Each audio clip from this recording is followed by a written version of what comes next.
ನಮಸ್ತೆ ಫ್ರೆಂಡ್ಸ್, ಸವಿ ಪಾಕಶಾಲೆ ಚಾನೆಲ್ಗೆ ತಮಗೆಲ್ಲರಿಗೂ ಸ್ವಾಗತ. ನಾನಿವತ್ತು ಮೂಲಂಗಿ ಸಾಂಬಾರು ರೆಸಿಪಿನ ಮಾಡಿ ತೋರಿಸ್ತಾ ಇದ್ದೀನಿ. ಮೂಲಂಗಿ ಸಾಂಬಾರನ್ನ ಯಾವ ರೀತಿ ಮಾಡೋದಂತ ನೋಡ್ಕೊಂಬರೋಣ ಬನ್ನಿ. ಮೊದಲು ನಾನಿಲ್ಲಿ ತೊಗರಿಬೇಳೆನ ಒಂದು 15 ನಿಮಿಷ ಮುಂಚೆನೇ ಚೆನ್ನಾಗಿ ತೊಳ್ಕೊಂಡು ನೀರಲ್ಲಿ ನೆನೆಸಿಟ್ಕೊಂಡಿದ್ದೆ. ಅದನ್ನು ಈಗ ನೀರು ತೆಗೆದು ತೊಳೆದು ಕುಕ್ಕರ್ಗೆ ಹಾಕ್ಕೊಳ್ತಾ ಇದ್ದೀನಿ. ಅದಕ್ಕೆ ಅರ್ಧ ಕಪ್ ಆಗೋಷ್ಟು ನೀರನ್ನ ಹಾಕ್ಕೊಳ್ತಾ ಇದ್ದೀನಿ. ಜಜ್ಜಿಟ್ಟಿರುವಂಥ ಬೆಳ್ಳುಳ್ಳಿ ಒಂದು 5 ಎಸಳು ಹಾಕ್ಕೊಳ್ತಾ ಇದ್ದೀನಿ. 1/4 ಟೀ ಸ್ಪೂನ್ ಆಗೋಷ್ಟು ಅರಿಶಿನ, ಒಂದು ಸ್ವಲ್ಪ ಉಪ್ಪು ಬೇಳೆಗೆ, ಮತ್ತು 2 ಟೊಮಟನ ದೊಡ್ಡದಾಗಿ ಕಟ್ ಮಾಡಿ ಇಟ್ಕೊಂಡಿದ್ದೀನಿ, ಅದನ್ನು ಹಾಕ್ಕೊಳ್ತಾ ಇದ್ದೀನಿ. ಅದಕ್ಕೆ ಇವಾಗ ಒಂದು ಸತಿ ಕಲಸಿ ಮಿಕ್ಸ್ ಮಾಡಿಕೊಂಡು ಕುಕ್ಕರ್ ಮುಚ್ಚಳನ ಮುಚ್ಚಿ ಒಂದು ವಿಷಲ್ ಕೂಗಿಸ್ಕೊಳ್ಳೋಣ. ಈಗ ಈರುಳ್ಳಿ ಮತ್ತು ಟೊಮಟೊ ಹುರ್ಕೊಳ್ಳೋಕ್ಕೆ ಒಂದು ಬಾಣಲಿನ ಇಟ್ಕೊಳ್ತಾ ಇದ್ದೀನಿ ಗ್ಯಾಸ್ ಮೇಲೆ. ಅದಕ್ಕೆ 2 ಈರುಳ್ಳಿನ ಕಟ್ ಮಾಡಿಕೊಂಡು ಬಾಣಲಿಗೆ ಹಾಕ್ಕೊಳ್ತಾ ಇದ್ದೀನಿ. ಅದಕ್ಕೆ 1 ಸ್ಪೂನ್ ಆಗುವಷ್ಟು ಎಣ್ಣೆ ಹಾಕ್ಕೊಂಡಿದ್ದೀನಿ. ಈಗ ಒಂದು ಸ್ವಲ್ಪ ಈರುಳ್ಳಿ ಕೆಂಪಗಾದ್ರ ಮೇಲೆ 3ರಿಂದ 4 ಟೊಮಟನ ಕಟ್ ಮಾಡಿಕೊಂಡು ಹಾಕ್ಕೊಳ್ತಾ ಇದ್ದೀನಿ. ಟೊಮಟೊ ಎಲ್ಲ ಚೆನ್ನಾಗಿ ಮೆತ್ತಗಾಗಬೇಕು, ಅಲ್ಲಿ ತನಕ ಚೆನ್ನಾಗಿ ಇದನ್ನು ಹುರ್ಕೊಳ್ಳೋಣ. ಇವಾಗ ಟೊಮಟೊ ಮೆತ್ತಗಾಗಿದೆ. ಈಗ ಇದಕ್ಕೆ ಕರಿಬೇವಿನ ಸೊಪ್ಪು ಮತ್ತು ಕೊತ್ತಂಬರಿ ಸೊಪ್ಪು ಹಾಕ್ಕೊಳ್ತಾ ಇದ್ದೀನಿ. ಕೊತ್ತಂಬರಿ ಮತ್ತು ಕರಿಬೇವು ಹಾಕಿ ಜಾಸ್ತಿ ಹೊತ್ತು ಹುರಿಬೇಕಂತ ಅವಶ್ಯಕತೆ ಇಲ್ಲ, ಆ ಬಿಸಿಗೆ ಅದು ಬಾಡ್ಕೊಳ್ಳುತ್ತೆ. ಇವಾಗ ಇದು ಹುರ್ಕೊಂಡಿದ್ದಾಗಿದೆ. ಇವಾಗ ಮಿಕ್ಸಿ ಜಾರಿಗೆ ತೆಂಗಿನಕಾಯಿ ತುರಿನ ಒಂದು ಸ್ವಲ್ಪ ಹಾಕ್ಕೊಳ್ತಾ ಇದ್ದೀನಿ. ಅದಕ್ಕೆ 1 ಸ್ಪೂನ್ ಆಗುವಷ್ಟು ಖಾರದ ಪುಡಿನ ಹಾಕ್ಕೊಳ್ತಾ ಇದ್ದೀನಿ. 2 ಸ್ಪೂನ್ ಆಗುವಷ್ಟು ಮನೆಯಲ್ಲೇ ಮಾಡಿರುವಂಥ ಸಾಂಬಾರು ಪುಡಿನ ಹಾಕ್ಕೊಳ್ತಾ ಇದ್ದೀನಿ. ಸಾಂಬಾರು ಪುಡಿ ಯಾವುದಾದ್ರೂ ಪರವಾಗಿಲ್ಲ, ಮನೆಯದಾದ್ರೂ ಪರವಾಗಿಲ್ಲ, ಇಲ್ಲ ಪ್ಯಾಕೆಟದಾದ್ರೂ ಪರವಾಗಿಲ್ಲ, ನಿಮ್ಮ ಮನೇಲಿ ಯಾವುದಿದೆ ಅದನ್ನು ಹಾಕ್ಕೊಳ್ಳಿ. ಇವಾಗ ಹುರ್ಕೊಂಡಿರುವಂತಹ ಟೊಮಟೊ ಈರುಳ್ಳಿ ಮಿಶ್ರಣನ ಹಾಕ್ಕೊಂಡು ನೀರು ಸೇರಿಸ್ಕೊಂಡು ನುಣ್ಣಗೆ ರುಬ್ಕೊಳ್ಬೇಕು. ಇವಾಗ ಬೇಳೆ ಬೇಯಿಸೋಕೆ ಇಟ್ಟಿದ್ವಲ್ಲ, ಬೇಳೆನೂ ಚೆನ್ನಾಗಿ ಬೆಂದಿದೆ ನೋಡಿ, ಚೆನ್ನಾಗಿ ಮೆತ್ತಗಾಗಿದೆ ಬೇಳೆ ಎಲ್ಲ. ಇವಾಗ ಬೇಯಿಸಿರೋ ಬೇಳೆನ ಸಪ್ರೇಟಾಗಿ ಒಂದು ಪಾತ್ರೆಯಲ್ಲಿ ಎತ್ತಿಟ್ಕೊಳ್ತಾ ಇದ್ದೀನಿ. ಅದೇ ಕುಕ್ಕರಿಗೆ 2 ಟೇಬಲ್ ಸ್ಪೂನ್ ಆಗುವಷ್ಟು ಎಣ್ಣೆನ ಹಾಕ್ಕೊಳ್ತಾ ಇದ್ದೀನಿ. ಅದಕ್ಕೆ ಇವಾಗ ಸಾಂಬಾರು ಈರುಳ್ಳಿನ ಒಂದು 7-8 ಹಾಕ್ಕೊಳ್ತಾ ಇದ್ದೀನಿ. ಈರುಳ್ಳಿ ಚೆನ್ನಾಗಿ ಕೆಂಪಗಾಗಬೇಕು, ಅಲ್ಲಿ ತನಕ ಚೆನ್ನಾಗಿ ಹುರ್ಕೊಳ್ಳೋಣ ಇದನ್ನು. ಈರುಳ್ಳಿ ಏನು ಜಾಸ್ತಿ ಹಾಕ್ಕೊಳ್ಳೋದು ಬೇಡ, ಇಷ್ಟೇ ಸಾಕಾಗುತ್ತೆ. ಈರುಳ್ಳಿ ಜಾಸ್ತಿ ಸಿಹಿ ಆಗುತ್ತೆ ಹಾಕಿದರೆ. ನಾನಿಲ್ಲಿ ಒಂದು 1/4 kg ಆಗೋಷ್ಟು ಮೂಲಂಗಿ ತೊಗೊಂಡಿದ್ದೀನಿ, ಒಂದು ಆಲೂಗೆಡ್ಡೆ ತೊಗೊಂಡಿದ್ದೀನಿ, 2 ಬದನೆಕಾಯಿ ತೊಗೊಂಡಿದ್ದೀನಿ. ನಾನಿವಾಗ ಮೂಲಂಗಿನ ಮೊದಲಿಗೆ ಹಾಕ್ಕೊಳ್ತಾ ಇದ್ದೀನಿ.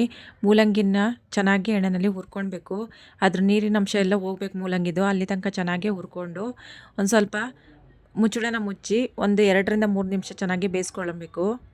ಈಗ 2ರಿಂದ 3 ನಿಮಿಷ ಆಗಿದೆ. ಓಪನ್ ಮಾಡಿ ನೋಡ್ಕೊತಾ ಇದ್ದೀನಿ ನೋಡಿ, ಒಂದು ಸತಿ ಕಲಸಿ ಮಿಕ್ಸ್ ಮಾಡ್ಕೊತಾ ಇದ್ದೀನಿ. ನೀರಿನ ಅಂಶ ಎಲ್ಲ ಹೋಗಿದೆ ಮೂಲಂಗಿದು.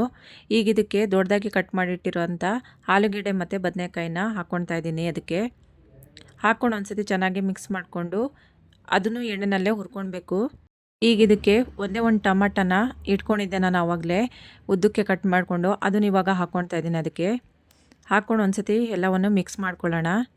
ಈಗ ರುಚಿಗೆ ಬೇಕಾದಷ್ಟು ಉಪ್ಪು ಹಾಕ್ಕೊಳ್ತಾ ಇದ್ದೀನಿ. ಇದು ತರಕಾರಿಗೆಲ್ಲ ಉಪ್ಪು ತಾಗಲಿ ಅಂತ ಹೇಳ್ಕೊಂಡು ಬೇಸತ್ತಿಗೆ ಹಾಕ್ಕೊಳ್ತಾ ಇದ್ದೀನಿ. ನಾನು ಬೇಳೆ ಬೇಸತ್ತಿಗೂ ಉಪ್ಪು ಹಾಕ್ಕೊಂಡಿದ್ದೆ ಆವಾಗಲೇ ಒಂದು ಸ್ವಲ್ಪ. ಇವಾಗ ಒಂದು ಸತಿ ಕಲಸಿ ಮಿಕ್ಸ್ ಮಾಡ್ಕೊಳ್ತಾ ಇದ್ದೀನಿ. ಇದಕ್ಕೆ 1 ಗ್ಲಾಸ್ ಆಗೋಷ್ಟು ನೀರನ್ನ ಹಾಕ್ಕೊಳ್ತಾ ಇದ್ದೀನಿ, ತರಕಾರಿ ಎಲ್ಲ ಬೇಯಲಿ ಅಂತ ಹೇಳ್ಕೊಂಡು. ಮುಚ್ಚಳನ ಮುಚ್ಚಿ ಒಂದು 5 ನಿಮಿಷ ಬೇಯಿಸ್ಕೊಳ್ಬೇಕು ಇದನ್ನು. ನೀವು ತರಕಾರಿಗಳನ್ನೆಲ್ಲ ಬೇಕಿದ್ರೆ ಬೇಳೆ ಬೇಯಿಸ್ತಿರಲ್ವ ಆವಾಗಲೂ ಅದ್ರ ಜೊತೆಲ್ಲ ಹಾಕ್ಕೊಂಡು ಬೇಯಿಸ್ಕೊಬೋದು, ಆದರೆ ಫುಲ್ ಮೆತ್ತಗಾಗಿ ಹೋಗುತ್ತೆ. ಈಗ ನೋಡಿ 5 ನಿಮಿಷ ಆಗಿದೆ. ಓಪನ್ ಮಾಡಿ ನೋಡ್ತಾ ಇದ್ದೀನಿ, ತರಕಾರಿನೂ ಚೆನ್ನಾಗೇ ಬೆಂದಿದೆ. ಈಗ ಇದಕ್ಕೆ ರುಬ್ಬಿರುವಂಥ ಮಸಾಲಾನ ಹಾಕ್ಕೊಳ್ತಾ ಇದ್ದೀನಿ. ಅದಕ್ಕೆ ಮಿಕ್ಸಿ ಜಾರ್ ತೊಳ್ಕೊಂಡು ನೀರು ಹಾಕ್ಕೊಳ್ತಾ ಇದ್ದೀನಿ. ನಾವು ರುಬ್ಬತ್ತಿಗೆ ಹಸಿ ಮಸಾಲಾನ ಹಾಕ್ಕೊಂಡಾದರೂ ರುಬ್ಕೊಳ್ಬೋದು.